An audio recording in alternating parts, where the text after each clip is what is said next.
Glória a Deus. Amém, amados? Ele é Deus. Amém?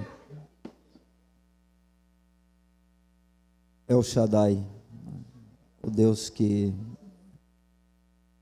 nos consola, nos acalenta, supre as nossas necessidades e tem todo o poder para mudar qualquer situação, independente de qual seja ela, inclusive o nosso próprio coração. A sua palavra é martelo que esmiuça a penha e também funciona como uma espada de 2 gumes com a capacidade de penetrar e dividir a junta, separar a junta da medula e dividir a alma do espírito. E é diante dessa palavra que nós estamos agora. E eu quero pedir aos amados que abram esse livro sagrado, que tem sido o tempo todo bombardeado. Querem destruir este livro, mas isso é impossível. Podem até tentar queimá-lo, impedir a sua impressão, mas há um povo que carrega esse livro no coração. Como disse o apóstolo Paulo, nós somos cartas vivas para este mundo, quando a nossa vida está refletindo o que este livro realmente fala. E o texto sagrado que eu gostaria que os irmãos pudessem nesse instante abrir, se encontra no livro de Isaías, profeta Isaías, capítulo de número 49. Isaías, capítulo de número 49. É o primeiro profeta que vai surgir nessa listagem de livros, entre os que são chamados de profetas maiores. Isaías é chamado de profeta messiânico, porque é aquele que mais falou a respeito de Cristo, declaradamente, ou pelo menos profecias que se encaixam perfeitamente na pessoa de Jesus. E nós vamos ler os versos de número 14 a 16 desse capítulo, que diz assim: Mas Sião diz, o Senhor me desamparou, o Senhor se esqueceu de mim. Acaso pode uma mulher esquecer-se do filho que ainda mama, de sorte que não se compadeça do filho do seu ventre? Mas ainda que esta viesse a se esquecer dele, eu, todavia, não me esquecerei de ti. Eis que nas palmas das minhas mãos te gravei. Os teus muros estão continuamente perante mim. Bendito seja o Senhor. Ó querido Deus, grande é o teu nome. Te glorificamos pelo tempo precioso que já tivemos diante de ti, onde podemos te exaltar com cânticos, sabendo que o Senhor habita no meio dos louvores do teu povo. E o objetivo, Senhor, é tão somente te exaltar, te engrandecer, te glorificar, falar da tua grandeza, da tua majestade, da tua soberania, da tua formosura, da tua perfeição, da tua santidade, porque tu és o alvo, Senhor, da nossa adoração, tu és o centro deste culto, Senhor. Não somos nós, é o Senhor. E nós te damos graças por esta honra, por esta dádiva. Recebe a nossa gratidão. Mas nós te bendizemos por podermos nos expor à tua gloriosa palavra. E entendemos, Senhor, que somos limitados e incapazes de compreendê-la. Mas o Senhor é aquele que revela o próprio coração a nós. E nós te suplicamos, abra o nosso entendimento, ilumina os nossos olhos espirituais, dá-nos espírito de sabedoria e de revelação, para que a tua palavra seja impressa no mais íntimo do nosso ser. Porque nós não queremos apenas ouvi-la, nós queremos prová-la, experimentá-la, vivenciá-la, manifestá-la, proclamá-la, Senhor. Não apenas com os nossos lábios, Senhor, mas com vidas que reflitam a imagem do Teu Filho. Então, Senhor, fala ao nosso coração.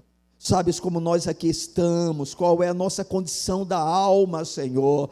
Mas Tu és Deus, o Deus que consola, que conforta, que levanta, que sustenta, que fortalece, que anima, que desperta, que revive, Senhor, que sacia, Deus. Manifesta o Teu poder e faz o que nós não podemos fazer. É a nossa oração a Ti, Senhor, em nome do Senhor Jesus Cristo. Amém, amados?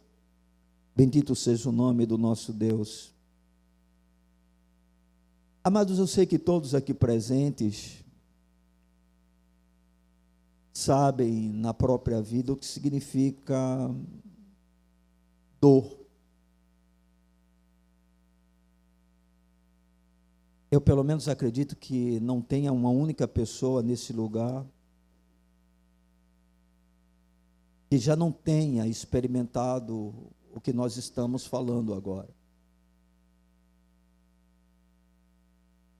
E isso é algo que incomoda, isso é algo que perturba, que traz inquietação a nós. Normalmente, quando isso acontece, nós temos a possibilidade de recorrermos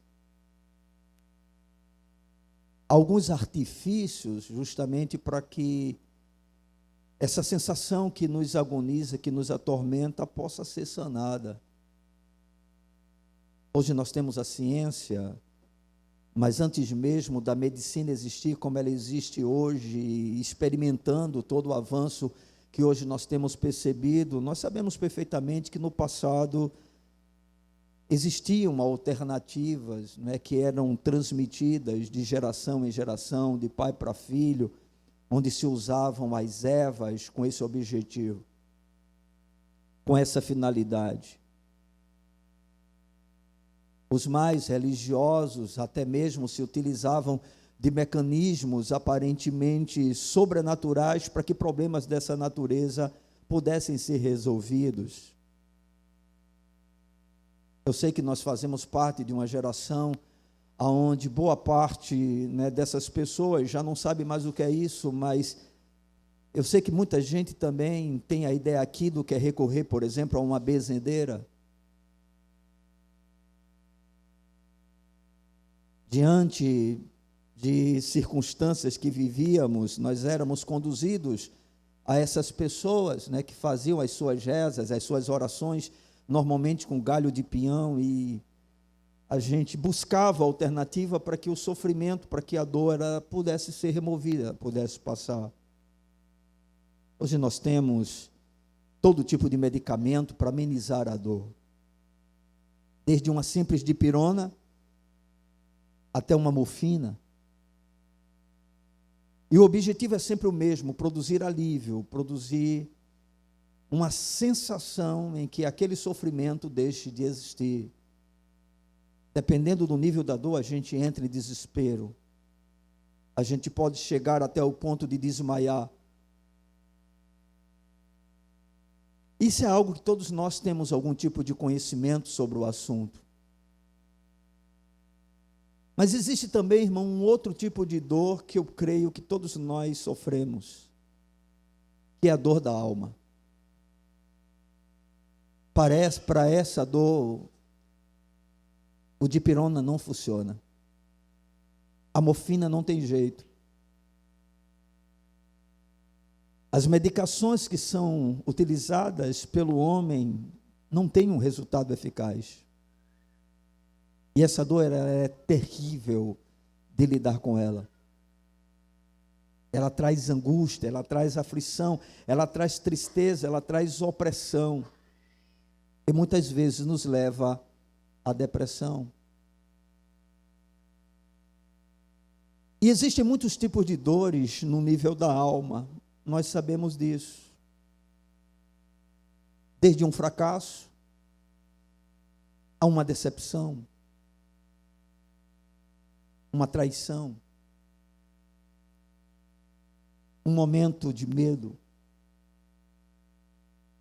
Isso acontece com muita frequência, porém eu acredito que de todas essas dores que a nossa alma sente, que afligem a nossa alma, provavelmente nenhuma delas nos atormenta mais do que a dor do desamparo, da rejeição, do abandono e do desprezo, sobretudo por parte daqueles que nós amamos e que deveriam nos amar, principalmente nos momentos de nossas maiores aflições, que nós estamos exatamente mais carentes e necessitados da presença e da ajuda dessas pessoas.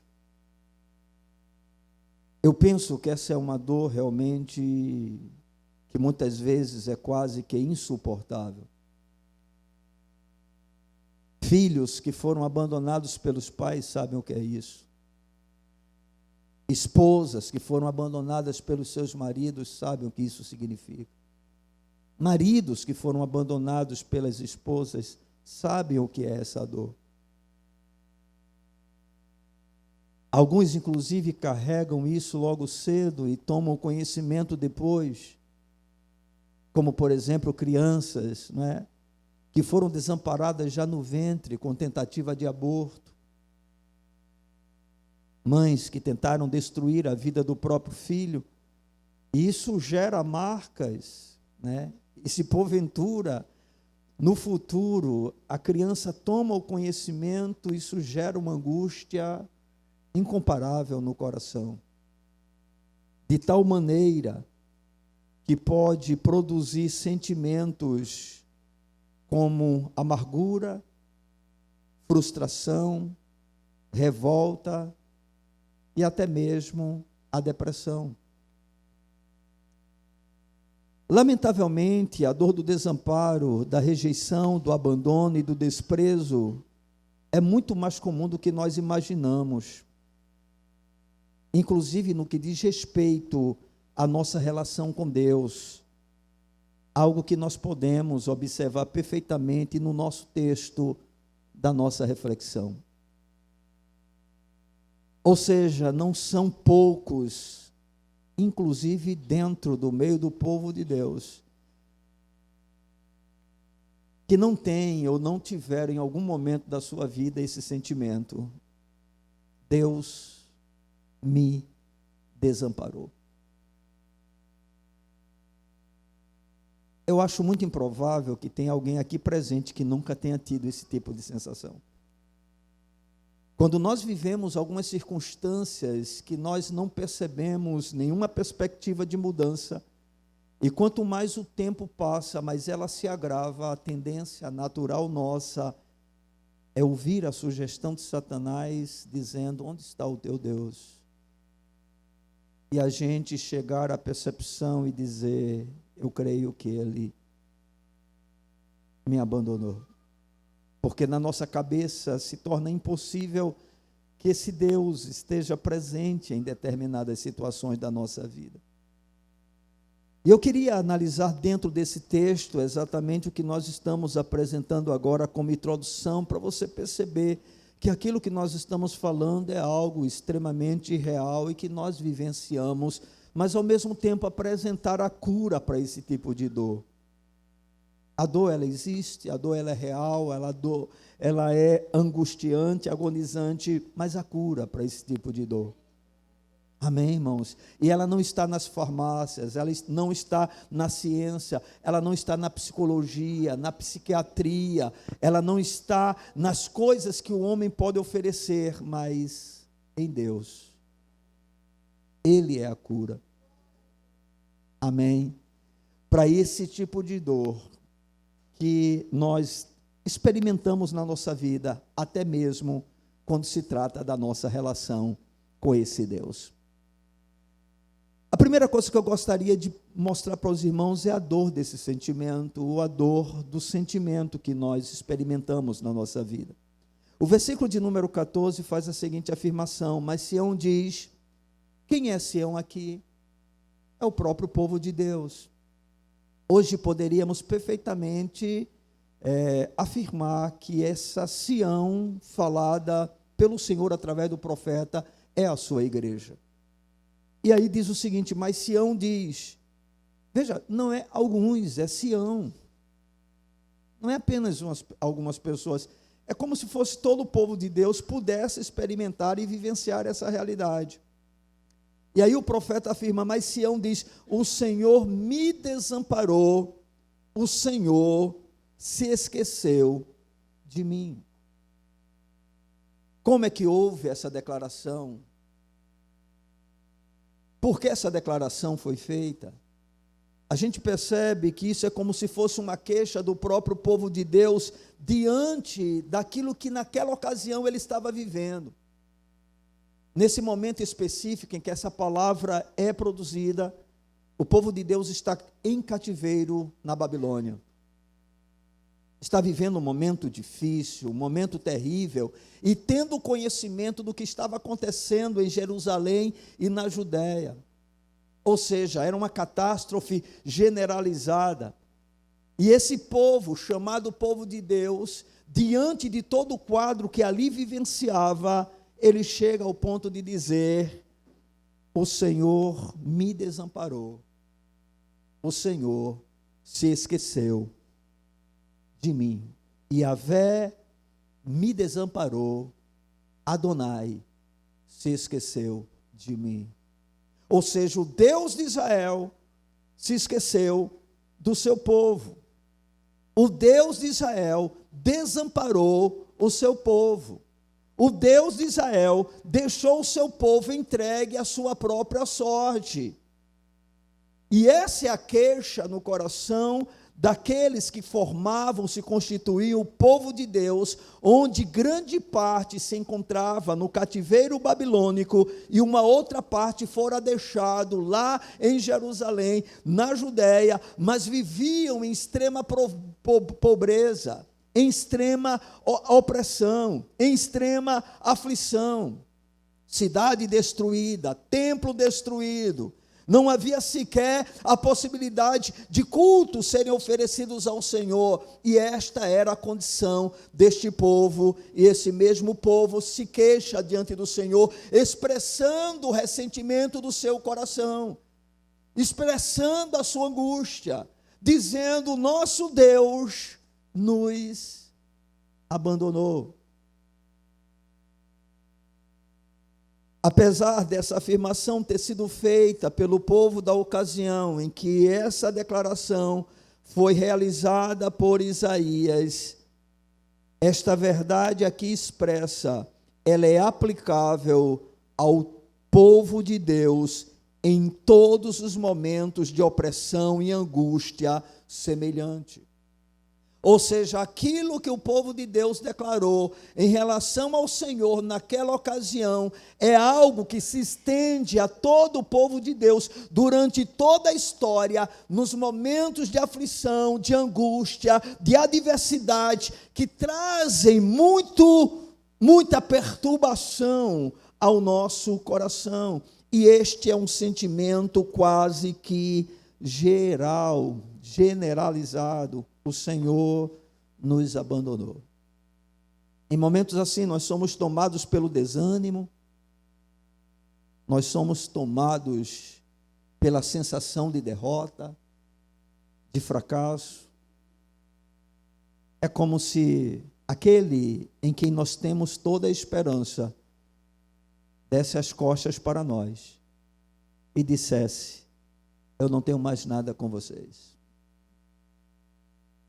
A gente pode perceber essa realidade vivida e declarada por Isaías na vida de Gideão.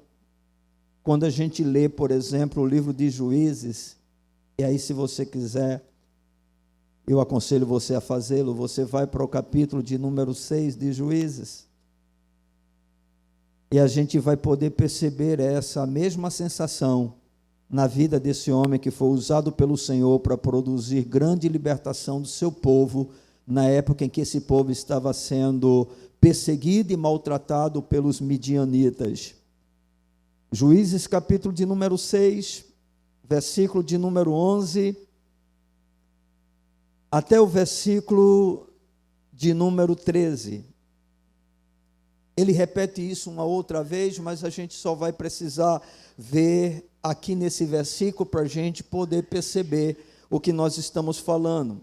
Diz assim: então veio o anjo do Senhor e assentou-se debaixo do cavalo que está em Ofra, que pertencia a Joás, a Biezrita. E Gideão, seu filho, estava malhando o trigo no lagar para o pôr a salvo dos midianitas, ou seja, ele estava tentando preservar a alimentação que tinha, a fim de poder sobreviver diante dos ataques constantes dos midianitas que levavam tudo, porque a nação de Israel estava debaixo de opressão por causa do seu pecado. O nosso pecado sempre vai trazer problemas para a nossa vida, sempre vai trazer adversidades, isso é uma coisa normal, mas é claro, também nós não precisamos estar em pecado para passar por adversidades, né, por sofrimento. E quando a gente vê os textos sagrados, a gente vai perceber que vinha o problema sobre todo mundo, mas havia sempre os fiéis, mas os fiéis também sofriam, ou seja, eles sentiam na pele os mesmos sentimentos que os demais. E aqui diz o texto sagrado, no versículo de número 12, então o anjo do Senhor lhe apareceu e lhe disse: o Senhor é contigo, homem valente. Bela declaração da parte do Senhor em relação a Gideão. Mas observem, respondeu-lhe Gideão: ai meu Senhor, ou Senhor meu, se o Senhor é conosco, por que nos sobreveio tudo isto? E que é feito de todas as suas maravilhas que nossos pais nos contaram, dizendo: não nos fez o Senhor subir do Egito? Porém agora o Senhor nos desamparou e nos entregou nas mãos dos midianitas. Dá para perceber nas palavras de Gideão a sua decepção, o seu desapontamento em relação ao próprio Deus.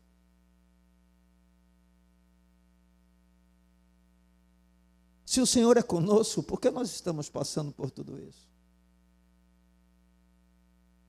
Se o Senhor é o nosso Deus, por que temos que sofrer o que estamos sofrendo agora? E ele vai mais além: o Senhor nos desamparou. O que é feito de todas as tuas maravilhas? Nós sabemos, nós temos o conhecimento que tu és o Deus Todo-Poderoso, que tu podes mudar qualquer situação, que tu és aquele que quando peleja pelo teu povo, ninguém pode te derrotar. O que é feito de tudo isso? Não, o Senhor nos desamparou. É visível que há na vida de Gideão uma frustração, uma decepção e um desânimo. É como se ele dissesse: não tem mais jeito para nós, o Senhor nos desamparou, nós estamos perdidos. Oh, amados, como isso é constante, como isso é frequente, mesmo quando nós temos boas promessas em relação ao que está por vir. Muitas vezes as promessas que devem nos encher de esperança não são suficientes diante das adversidades que nós vivemos e que trazem sentimentos e sensações que produzem dor no nosso coração. Quando a gente volta para o livro do profeta Isaías, e aí a gente lê os versos anteriores, dentro do qual está o contexto da nossa reflexão, a gente vai perceber que havia promessas da parte de Deus gloriosas em relação ao seu povo. Ou seja, apesar de tudo aquilo que aquele povo estava vivendo, aquele povo estava cheio de promessas de restauração, de tudo ser mudado, de tudo ser transformado. Mas, amados irmãos, diante de alguns quadros que nós vivemos, muitas vezes o que nos chama mais atenção não são as promessas que Deus nos faz, mas o momento que nós estamos experimentando. E dependendo da dor, dependendo da gravidade do quadro, e dependendo do conhecimento que temos de Deus, dependendo da nossa relação com Ele, o sentimento e a sensação é real na nossa vida. Deus nos desamparou. Observem, por gentileza, os versos de número 8 até o 13, o texto da nossa reflexão é do 14 ao 16, mas preste atenção. Diz ainda o Senhor: no tempo aceitável, eu te ouvi e te socorri no dia da salvação. Guardar-te-ei e te farei mediador da aliança do povo, para restaurares a terra e lhe repartires as herdades assoladas, para dizeres aos presos: saí, e aos que estão em trevas aparecei. Eles pastarão nos caminhos, em todos os altos desnudos terão o seu pasto. Não terão fome nem sede, a calma nem o sol os afligirá, porque o que deles se compadece os guiará e os conduzirá aos mananciais das águas. Transformarei todos os meus montes em caminhos, e as minhas veredas serão alteadas. Eis que estes virão de longe, e eis que aqueles do norte e do ocidente, e aqueles outros da terra de Sinim. Cantai, ó céus, alegra-te, ó terra, e vós, montes, rompei em cânticos, porque o Senhor consolou o seu povo, e dos seus aflitos se compadece. Percebemos várias promessas da parte de Deus, porque o nosso Deus, irmãos, é um Deus de promessas. Amém? Ele é um Deus que não importa o caos no qual nós estamos, Ele sempre tem promessas de esperança para a nossa vida. E não era diferente na ocasião. Isaías foi levantado exatamente como profeta, enquanto o povo estava no cativeiro.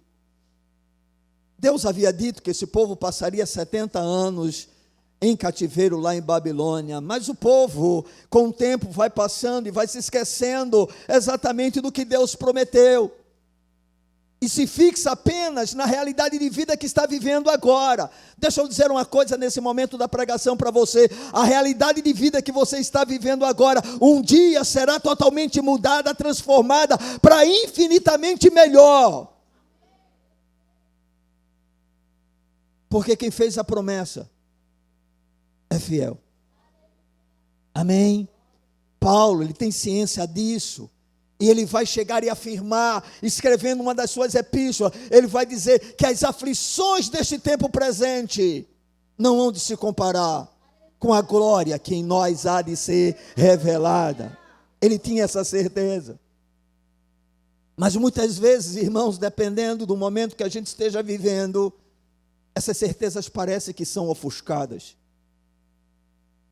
Elas parecem que perdem a sua força, o seu vigor. E o sentimento que nós sentimos é: Deus me desamparou. Não é à toa que há tanta gente no meio do povo de Deus depressiva. A depressão, irmãos, nada mais é do que o sentimento de você estar sozinho, e você se concentra tanto em você mesmo, que você não vê esperança em lugar nenhum. Mas deixa eu lhe dizer algo: Deus é o Deus da esperança. Amém?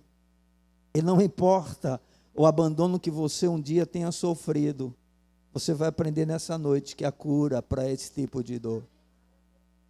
Não importa, porque Deus, Ele tem cura para o seu povo.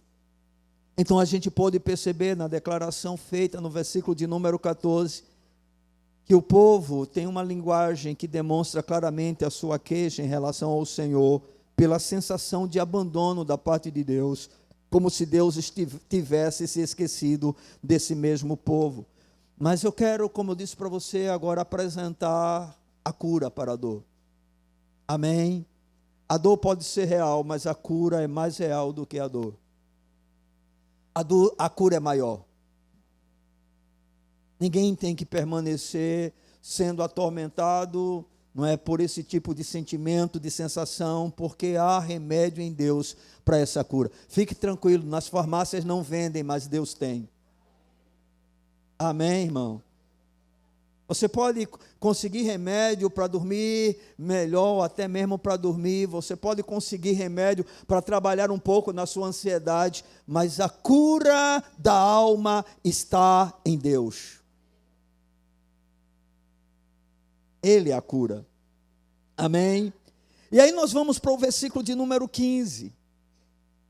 E o Senhor vai se utilizar de dois argumentos para mostrar para aquele povo que não era como ele pensava. O Senhor vai provar para aquele povo que o pensamento que eles tinham a respeito de Deus era um pensamento injusto. Era um pensamento que não era verdadeiro. Era um pensamento que não poderia ser mantido diante do que Deus estaria agora falando. E aí no versículo de número 15, o que é que diz o texto sagrado? Depois que o povo diz, o Senhor me desamparou, o Senhor se esqueceu de mim. No versículo de número 15, então há uma resposta através do profeta para esse povo, que serve para mim e para você também, porque o problema desse povo é o nosso problema hoje. A dor que esse povo sentiu é a mesma dor que nós sentimos diante de algumas situações que nós vivemos. Mas aí vem a palavra da parte do Senhor dizendo, acaso pode uma mulher esquecer-se do filho que ainda mama, de sorte que não se compadeça do filho do seu ventre? Mas ainda que esta viesse a se esquecer dele, eu, todavia, não me esquecerei de ti. Bendito seja o nome do Senhor. O primeiro argumento que Deus vai usar, exatamente para mostrar para o povo, que essa sensação de abandono, de desprezo, de esquecimento, de rejeição, não era verdadeiro, é provar o seu amor para com este povo. É mostrar o quanto Deus o ama. O amor de Deus é infinito. Ele não é grande, ele é infinito. E nós precisamos compreender isso. Porque em muitos momentos da nossa vida, o conhecimento dessa verdade é crucial para a nossa sobrevivência, para que a gente possa permanecer firme, para que a gente possa permanecer em meio às tristezas, cheios de esperança. E o Senhor diz para este povo, olha, ainda, ele primeiro questiona, pode uma mulher esquecer-se do filho que ainda mama, de sorte que não se compadeça do filho do seu ventre? E aí ele responde, mas ainda que esta viesse a se esquecer dele, eu, todavia, não me esquecerei de ti. Eu acho interessante porque em toda a Bíblia Deus se identifica como sendo o quê? Pai. Ok? Deus é Pai. Amém, irmãos? Isso é um fato, né? Não adianta tentar dizer que Deus é mãe, Deus é Pai. Ele se identifica assim, né? Porque hoje as pessoas querem, não, mas Deus não tem sexo, pode não ter, e não tem, mas Ele é Pai. Ele se identifica assim, foi dessa maneira que Ele se identificou com o seu povo. Mas não é interessante, irmãos, porque Deus como Pai, Ele vai usar agora o exemplo de quê? De uma mãe. E por que será? Porque não existe na natureza nenhum apego, presta atenção nisso, em termos de afeto, que seja comparável ao apego e ao afeto de uma mãe.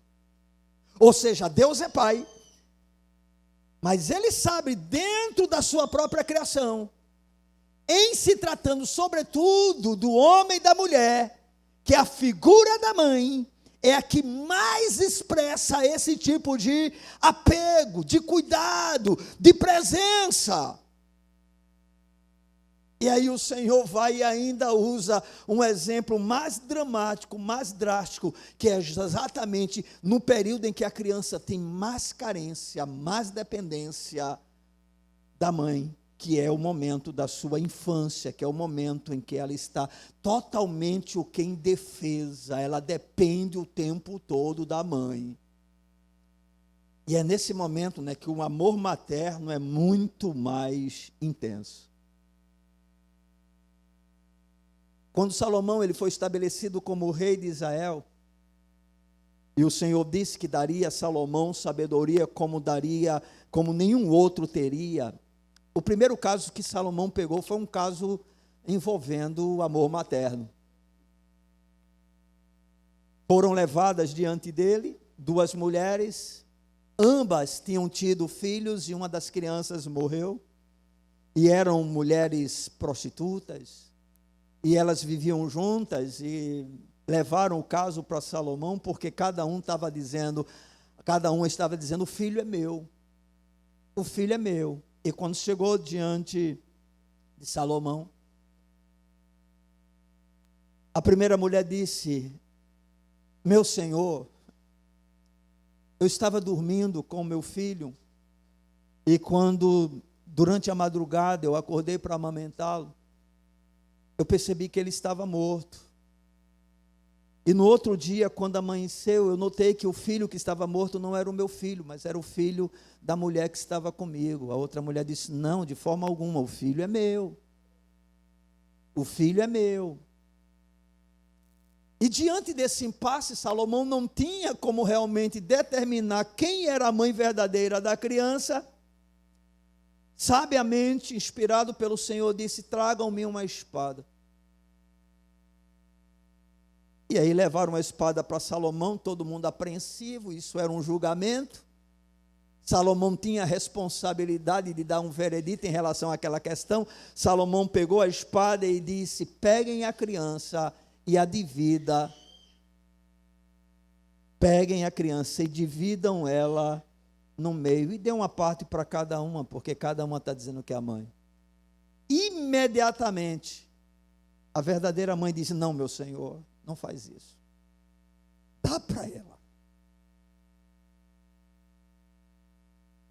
Dá para ela. Eu prefiro que ela crie o meu filho, mas que ele permaneça vivo, do que eu perder aquilo que Deus me deu. Irmãos, isso é incrível. Isso é maternidade. A gente sabe que existem muitas mães terríveis, inclusive aquelas que hoje abortam com naturalidade, tirando do seu ventre a preciosidade de uma vida.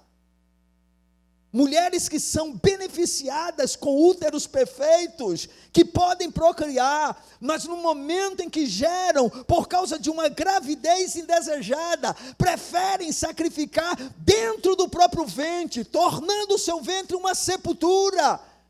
A sua própria cria, o seu próprio filho que Deus está lhe dando, porque independente de ser uma gravidez de maneira correta ou errada, Deus é o autor da vida, é Ele quem dá a vida. E não existe acaso no reino de Deus. É por isso que a igreja tem uma posição firme e segura em relação a essa questão. Ah, mas foi um estupro, não importa. A partir do momento em que a criança é gerada, ali está um filho e uma mãe. Ah, mas eu não queria. Bem, nós não somos obrigados a querer, muitas vezes, determinadas coisas que acontecem. Mas se elas acontecem, nós temos que entender o que significa para nós. E aí, irmãos, nós podemos perceber esse zelo daquela mãe. E Deus vai se utilizar justamente desse argumento, dessa reverência. E Ele começa dizendo: pode porventura isso acontecer? Ou seja, uma mãe que amamenta, que o seu filho depende dela, precisa dela para sobreviver. Pode acontecer que ela o abandone, que ela o rejeite. E aí, o próprio Senhor sabe que apesar de ser o maior tipo de apego existente, Ele tinha consciência, porque inclusive naquela ocasião, crianças já eram sacrificadas a ídolos. Crianças eram assassinadas, crianças eram mortas, porque por mulheres totalmente pervertidas, porque isso é o extremo da perversão.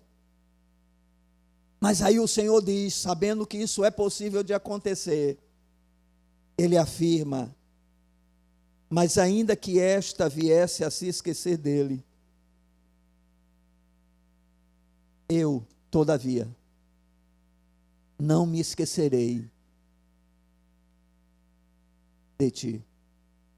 Bendito seja o nome do Senhor.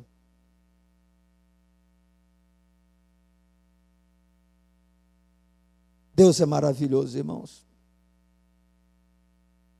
Ou seja, ainda que uma mãe, ela não se importe com esse tipo de laço que é tão perfeito, tão sublime, tão maravilhoso, tão milagroso, né? Você imagine poder portar dentro de você uma vida que é totalmente independente da sua, mas por um período bem significativo, vai depender muito de você. E aí Deus diz: olha, ainda que isso aconteça, Fiquem tranquilos, eu não posso me esquecer de você. Deixa eu dizer uma coisa para você que tem uma aliança com o Senhor. Deus não pode se esquecer de você. Deus não pode. E Ele não pode é porque Ele não quer. Entendeu? Não é mais ou menos aquela coisa, né? Por exemplo, alguns maridos permanecem no casamento porque eles acham que não tem jeito para se separar. Não tem que viver, né? A gente suporta. A gente chega em um nível de religiosidade, isso acontece muito nas igrejas, em que o casamento ele se torna apenas uma fachada. O desejo do marido e da esposa é a separação. Mas por uma religiosidade, ou talvez por algum cargo que se ocupe, ele permanece no relacionamento. E a palavra normalmente a gente não tem que continuar, né?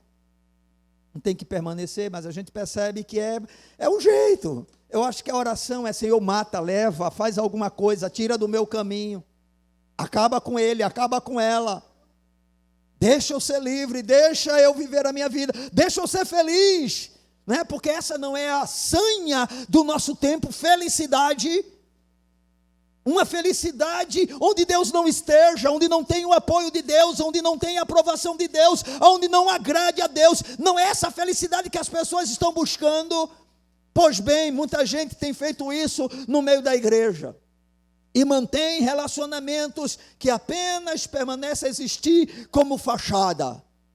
Mas não é o caso de Deus. Deus não pode se esquecer de nós, porque Ele nos ama. Ele nos ama com as nossas fraquezas, com as nossas falhas, com os nossos fracassos, com as nossas limitações. Ele nos ama. E Ele está dizendo isso para o povo de Deus, para Israel, que apesar do seu pecado, apesar de estar sofrendo as consequências da sua transgressão, apesar de ter sido levado lá para a Babilônia por causa da desobediência à palavra de Deus, o Senhor está dizendo: eu não posso me esquecer de vocês. Eu sei que existe no meio do povo de Deus muita gente desobediente por obstinação.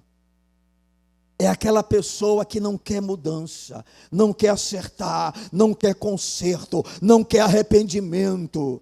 Mas no meio do povo de Deus tem muitos que entram em cativeiro, experimentam cativeiro, que são pessoas fiéis ao Senhor. E tem aqueles que mesmo tendo errado, no cativeiro eles entendem: Deus é Deus, Deus é digno de ser adorado, engrandecido. E se arrependem por terem pecado contra a santidade desse Senhor.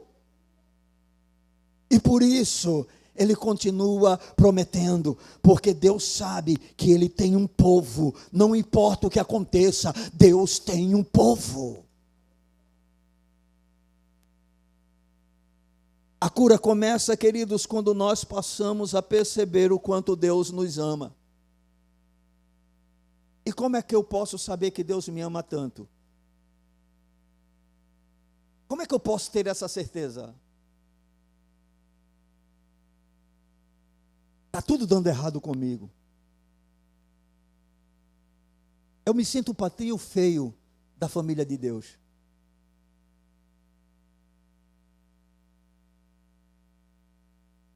O rejeitado, desprezado. Como é que eu posso saber que Deus me ama? João 3,16. Porque Deus amou o mundo. Bem, você está nele? Você faz parte dele? Então você pode incluir o seu nome nele. Porque Deus amou o mundo de tal maneira que deu o seu Filho unigênito, para que todo aquele que nele crê não pereça, mas tenha a vida eterna. Como é que eu posso saber que Deus me ama? Porque Deus prova o seu amor para conosco pelo fato de que Cristo morreu por nós, sendo nós ainda pecadores. Como eu posso saber que Deus me ama? É ter a certeza de que, como pecador maldito, eu sou digno do inferno. Como pecador maldito, eu sou digno do derramar da sua ira sobre a minha vida. Como pecador maldito, eu estou separado dele por toda a eternidade. Mas ele resolveu mudar a minha sorte. Eu estava morto nas minhas ofensas e nos meus pecados. Mas ele me deu vida juntamente com Cristo. Pela graça estou salvo. Como eu posso saber que Deus me ama? Ele matou o seu próprio filho e comprou a minha vida com sangue, para que eu pudesse pertencer a Ele e viver para Ele. Meus amados, Ele não tem como nos abandonar. Amém? Ele não tem como nos desamparar. Por maior que seja essa sensação, não a aceite. Não concorde com ela.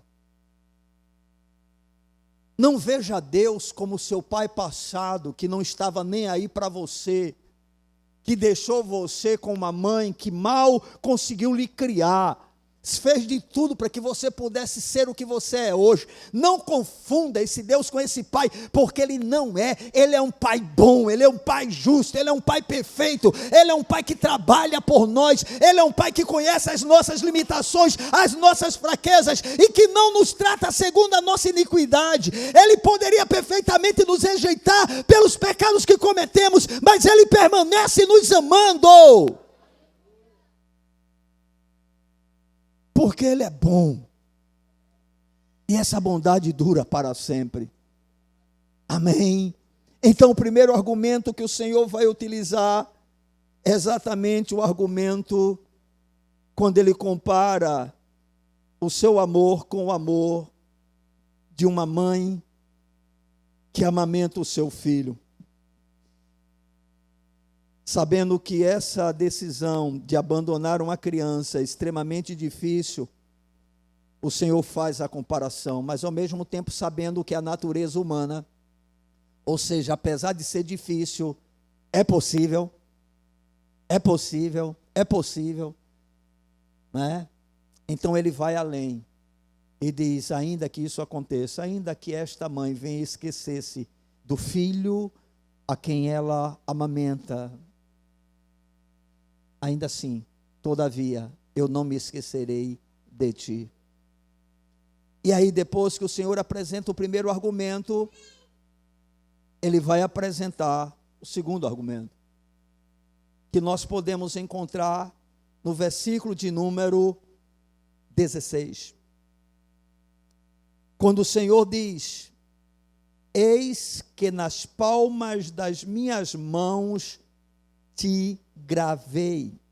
Os teus muros estão continuamente diante ou perante mim.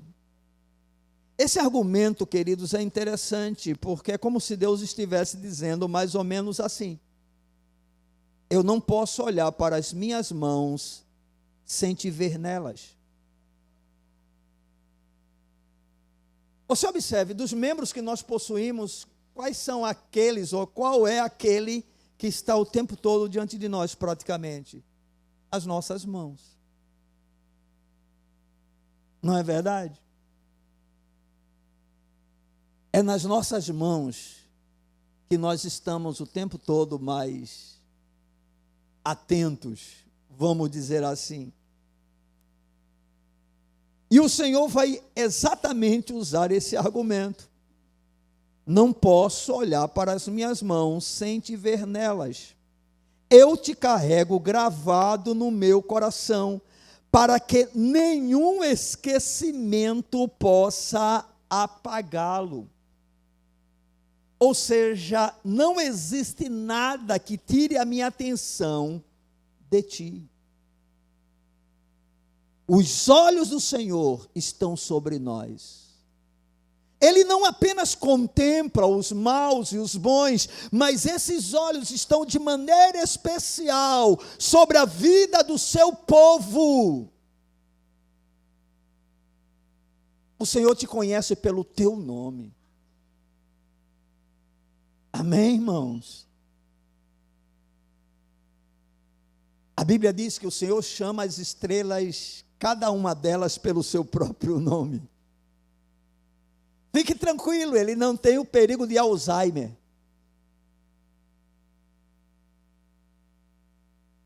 Os neurônios de Deus estão sempre funcionando perfeitamente. Não há pane na mente dele. Ele não tem que tomar, esses comprimidos de ômega 3, coisa dessa natureza, para revigorar a mente. Deus não precisa estar comendo peixe para ter uma mente boa. Ele é Deus. E o seu nome, ainda que você seja desprezado pelos homens, ainda que, como Davi, você seja o menor na tua família, não importa, não interessa, os olhos de Deus estão sobre você. Isso é magnífico. Deus não se esquece. Citei o exemplo de Davi e ele pode ser perfeitamente aplicável nisso.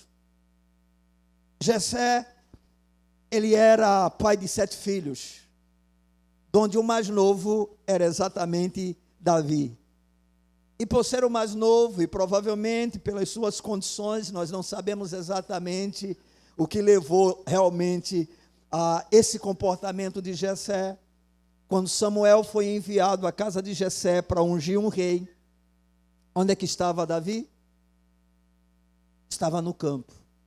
Fazendo o quê? Apacentando as ovelhas do seu pai.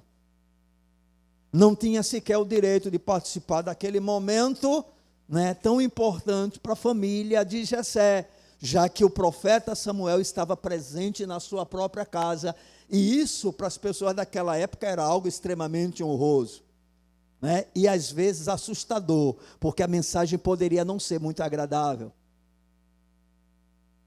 Normalmente o profeta, quando chegava em algum lugar, produzia medo nas pessoas, porque Deus normalmente levanta profetas para trazer mensagem de juízo, chamando ao arrependimento. É por isso que você vai encontrar muitas vezes as pessoas indo ao profeta e dizer: por que você está aqui? É de paz? Eles tinham que dizer shalom. E aí entram lá os 6 filhos de Jessé. O primeiro, Eliabe, Depois vem o segundo, vem o terceiro, vai até o 6º. Samuel diz assim: Deus disse que o rei era para ser levantado daqui. Mas Samuel sabia de uma coisa: Deus nunca erra. Deus não tem problema nesse sentido. Tem mais algum filho teu? Tem. Garotão lá, abestalhado, fica o tempo todo: o Senhor é o meu pastor e nada me faltará, deitar-me faz em vez de espaço. Pega a harpa dele lá, fica fazendo cântico. Tem um garoto lá. Traz esse.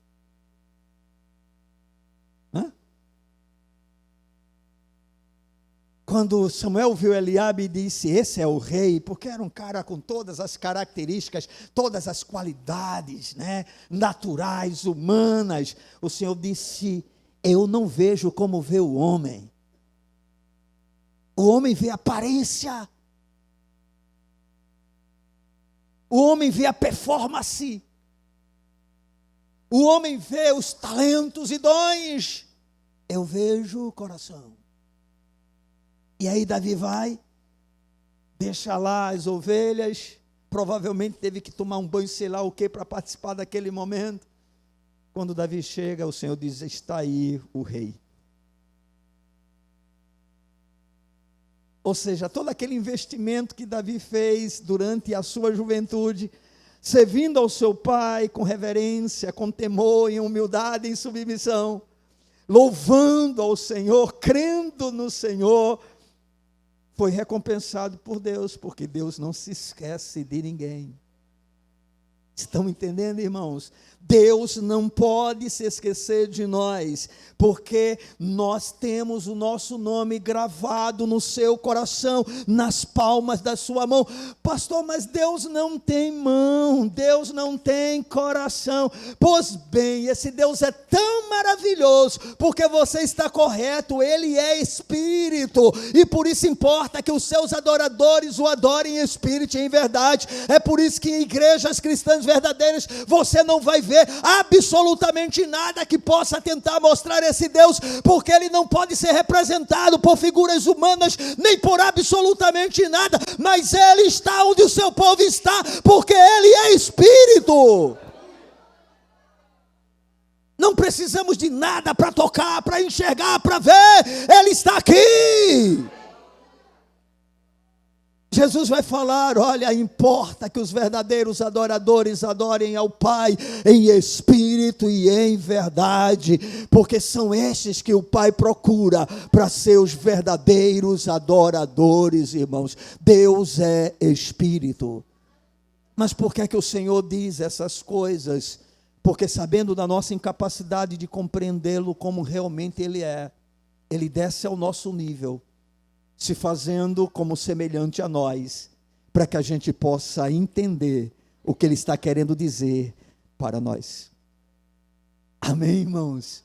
Então Ele desce ao nosso nível, para que a gente possa saber, dentro das nossas concepções naturais, que Ele não tem como se esquecer da nossa vida. Deus não pode esquecer-se de mim, nem de você. Bendito seja o seu santo nome. Sentir a dor é normal.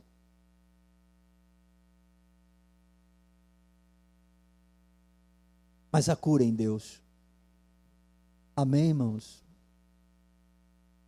Mesmo que a dor ainda exista em relação ao que os homens fizeram para você, a cura está na mesma pessoa, que é Deus. Ele pode curar todas as feridas da nossa alma. Ele pode sanar todas as dores do nosso coração. E se você tem se decepcionado aparentemente com o Senhor, se você tem sentido frustração achando que Ele deixou você, bem, você só sai daqui da mesma forma se realmente o seu coração estiver obstinado a permanecer contra Deus, querendo colocar nele a culpa do que você tem passado. Eu quero lhe dizer uma coisa: o fato de eu e você sermos filhos de Deus não muda a nossa condição de pecado, não no sentido de que a gente não é mais pecador. E como pecador, mesmo sendo filhos de Deus, nós podemos sofrer as consequências do nosso pecado. Estão entendendo, irmãos? Todos nós podemos sofrer. Ou você acha que é somente incrédulo, pessoas ruins, humanamente falando, que tem câncer, que tem artrite, artrose, trombose,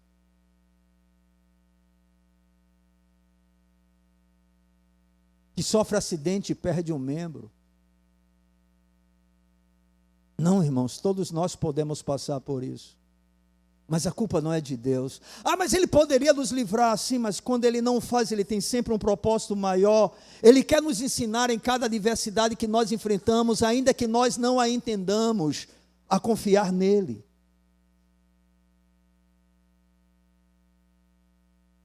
A saber que independente de qualquer coisa, Ele está conosco. Amém? Quando o Senhor manda uma carta para a igreja de Filadélfia, Ele afirma que os irmãos ali, muitos morreriam. Ele não diz, eu vou livrar vocês.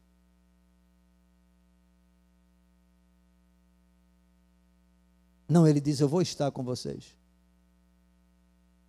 Vocês acham que Daniel sabia que seria livrado da cova dos leões?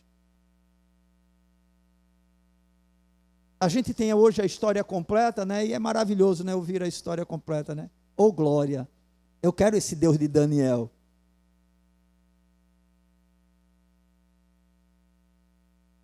O problema é que Daniel não tinha nenhuma garantia para isso. Ele apenas fez o que acreditava. Ele sabia que Deus era com ele. E nesse caso, Deus o livrou para a glória do nome dele e para o fortalecimento da nossa fé. Deus nunca nos abandona. É muito fácil falar quando a gente não está passando por determinadas situações. É verdade. É verdade. Por isso a gente disse desde o início da mensagem que é comum encontrarmos pessoas no meio do povo de Deus com esse sentimento, dizendo lá no seu coração: Deus se esqueceu de mim. Deus me abandonou. Mas as palavras que o Senhor disse para a nação de Israel, para o seu povo, Sião, permanecem ressoando nos nossos dias. Eu não posso me esquecer de você. Eu não posso. Se você tem uma aliança com Deus, Ele não pode se esquecer de você. Amém, amados?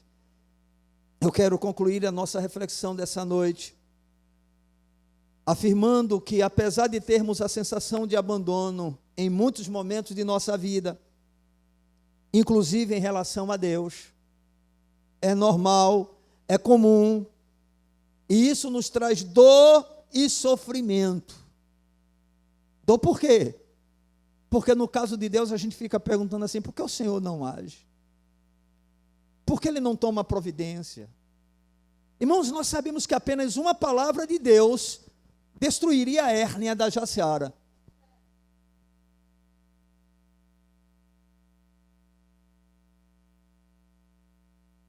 Apenas a palavra de Deus, uma única palavra, endireitava a coluna de Bruno. Uma palavra só. Ele não precisa de mais nada. Apenas uma palavra de Deus restauraria o teu casamento. Porque Ele é Senhor absoluto dos céus e da terra. E em determinados momentos a gente diz: por que, Senhor? Não. O Senhor não me ama. O Senhor se esqueceu de mim.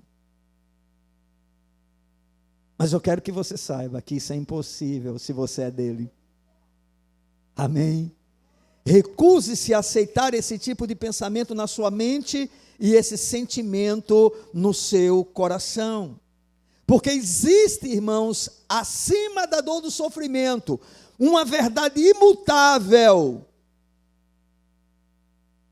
que é que nós temos um Deus que nos ama infinitamente e que jamais poderá nos desamparar, independente do que esteja acontecendo conosco. Ele jamais se esquecerá de nós. Amém? Fique tranquilo. No meio de 7 bilhões de pessoas, Deus está com você. Fique tranquilo, Ele nem confunde o seu nome com de ninguém. Ele sabe quem você é. Amém? Então que essa palavra possa trazer conforto ao nosso coração. E que em meio aos desapontamentos que nós carregamos dentro de nós, as sensações de abandono, de rejeição, de desamparo, não é? Que essa palavra possa ressoar ao nosso coração e a gente ouça o Senhor dizendo com clareza para nós: acaso pode uma mulher esquecer-se do filho que ainda mama, de sorte que não se compadeça do filho do seu ventre? Mas ainda que esta viesse a se esquecer dele, eu todavia não me esquecerei de ti. Eis que nas palmas das minhas mãos te gravei, os teus muros estão continuamente perante mim. E aqui o Senhor está se referindo a toda a cidade de Jerusalém, a todo o povo de Deus, a toda a igreja, dizendo: olha, muro significa proteção, significa exatamente onde nós nos sentimos protegidos. Ele está dizendo: os meus olhos estão sobre os muros da minha cidade. É mais ou menos assim: ninguém pode te atacar se eu não permitir, ninguém pode te atingir se eu não permitir. Eu tenho controle sobre os teus inimigos não são maiores do que você, você não precisa temer, eu estou contigo. Amém, irmãos? Que o nosso bom Deus nos ajude a experimentarmos na nossa vida a segurança desta verdade. Porque o objetivo dessa verdade é dizer: encha-se de esperança. Não importa o caos que você esteja vivendo. Eu sei que para uma pessoa ainda não regenerada, que está nesse mundo, a percepção que ela tem de vida é apenas essa vida que nós estamos vivendo agora. E aí ela se apega e busca a Deus simplesmente para resolver os problemas que nós estamos vivendo no momento. É natural. Geralmente, inclusive pelo evangelho que é pregado, as pessoas tentam se achegar ao Senhor para resolver os seus problemas terrenos. Mas eu quero dizer para você uma coisa: eu não sei se os quadros ou o quadro da tua vida hoje ele vai mudar no sentido dos problemas serem acabados ou não. Eu não sei disso. Mas existe um problema que eu tenho certeza que vai findar para todo o povo de Deus. E esse problema está relacionado exatamente ao pecado que o domina, ao pecado que o condena, ao pecado que produz o sofrimento. E esse pecado definitivamente ele será exterminado. Ele já foi vencido, mas ainda opera em nós. Mas logo, logo no futuro ele não estará mais presente e nós poderemos viver eternamente na presença desse Senhor para a glória do nome dele. Amém, amados? Então você que é crente, eu não posso acreditar que você continue vendo a vida resumida a esta terra. Amém? É por isso que, independente do seu problema ser resolvido ou não, você sabe que tem um Deus que não se esquece de você. Amém? Não se esquece, irmãos. Não se esquece, a busca de Deus hoje é para se encontrar facilidade nessa vida. A busca de Deus, do povo de Deus, é para encontrar felicidade no próprio Deus, porque nele está a verdadeira felicidade. Estão compreendendo? Já dizem alguns teólogos, e eu tenho que concordar plenamente com eles: se o amor de Deus fosse demonstrado por nós, pelos benefícios que nós experimentamos nessa terra, Jesus tinha odiado o apóstolo Paulo. Porque a vida de Paulo, mesmo sendo totalmente entregue ao Senhor, não teve praticamente um momento de descanso. Desde o momento da sua conversão até a sua morte, o que marcou a vida desse homem foi perseguição, tortura, abandono, traição, necessidade, perigo. Tu imagina, Ricardo, Deus chega para Paulo e diz: tu vais para Roma. Os pregadores de hoje iriam dizer assim: só vou se for em avião classe A. Tem que ser hotel 5 estrelas. Aí o Senhor diz para Paulo: tu vai para Roma, tu serás meu testemunho.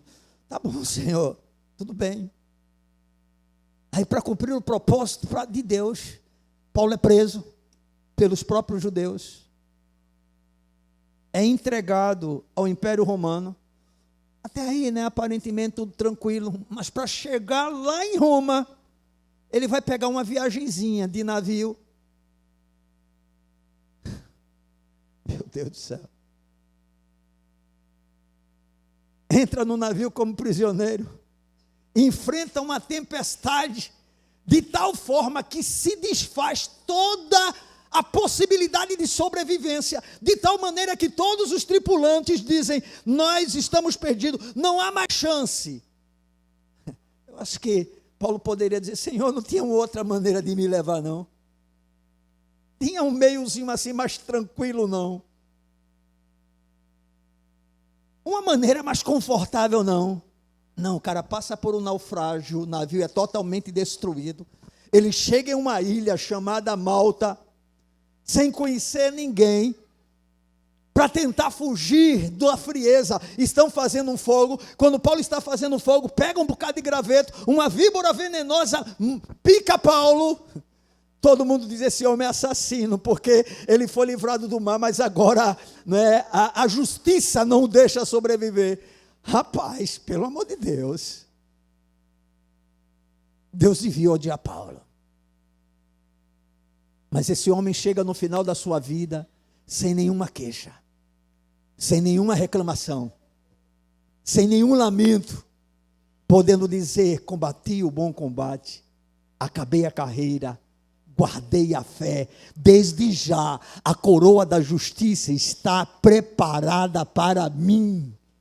Aleluia! Irmãos, isso é cristianismo, isso é a fé cristã, e nós precisamos avançar para podermos possuir esse tipo de fé, de tal maneira que não importa se o mundo está caindo sobre a nossa cabeça, nós temos o Deus que tem o controle sobre o mundo. E Ele nos dará graça para terminarmos a nossa jornada. Amém? De tal maneira que em tudo Ele seja glorificado na nossa vida. Eu espero que você compreenda essa mensagem. E que você nunca fique decepcionado com Deus ao ponto de desistir de segui-lo. Porque no dia em que você fizer isso é porque você nunca o conheceu. Toda pessoa decepcionada com Deus que o abandonou é porque nunca o conheceu verdadeiramente. É impossível provar genuinamente do amor de Deus e abandoná-lo. É impossível. Depois que você prova, você diz como Pedro: para quem iremos nós? Só tu tens as palavras de vida eterna. Ah, irmão, podemos nos debater conosco mesmo. Podemos agonizar diante de alguns questionamentos das nossas mentes, mas eu digo sempre, os nossos questionamentos não podem ser maiores do que as nossas certezas. Temos alguns questionamentos, sim, mas as nossas convicções são maiores. E nada nos separará do amor de Deus que está em Cristo Jesus, nosso Senhor.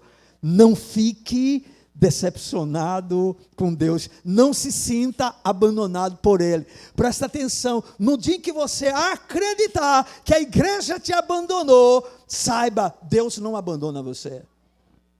Amém? A igreja me abandonou, vou deixar a igreja? Não, eu vou ficar na igreja, porque o Deus que não me abandona está nela. Amém?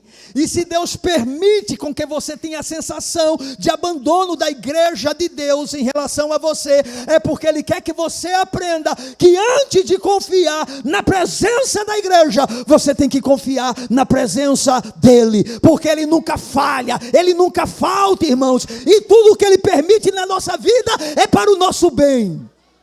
Amém? Que o Senhor nos ajude e nos abençoe. Vamos ficar de pé na presença desse Deus.